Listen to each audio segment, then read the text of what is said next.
Dr. Nada Daif is a mother of 2 young children. Last week, she was given a 15-year jail term. After a successful appeal, she now faces a retrial in a civilian court, along with the 19 other doctors. My charges were occupying a public building, which is the main hospital in Bحرينية Medical Center, using force and weapons.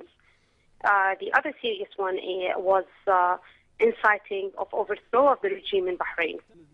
My only crime, sir, is that I did my job. I obeyed to the oath. I helped people. 99% of the medics, 99% were all Shia.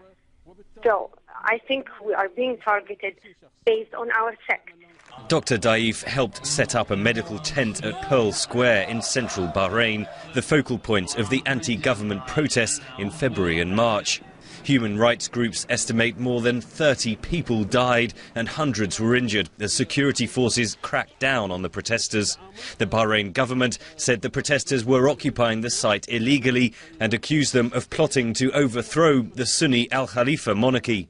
Dr. Daif says she was not arrested until after foreign troops arrived from Saudi Arabia in March to aid the Bahraini government. They stormed into my house. I didn't know who those people were. They were wearing civilian clothes, fully armed with weapons and guns. They were all masked. And I was pulled out of my bedroom and I was thrown in a civilian car. Daif says she was forced to sign a confession.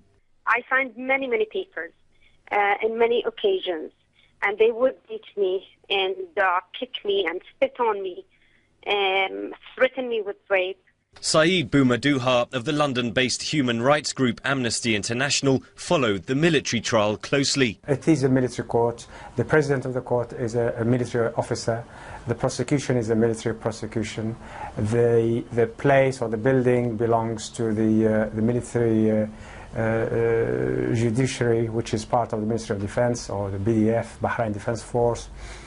Trials before these courts have been grossly unfair.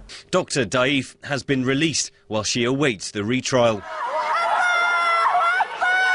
Boumadouha says the anti-government protesters have been driven out of central Manama, but there are still clashes with security forces in the surrounding villages. These shots were taken in late September as demonstrators tried to march on the capital. The protests of March and February have really divided and polarized the society between Sunni and Shia, which is quite dangerous actually. Human rights groups are urging the US government to delay a proposed $53 million arms sale to Bahrain, home of the US Fifth Fleet, until Bahrain takes meaningful steps to address human rights violations.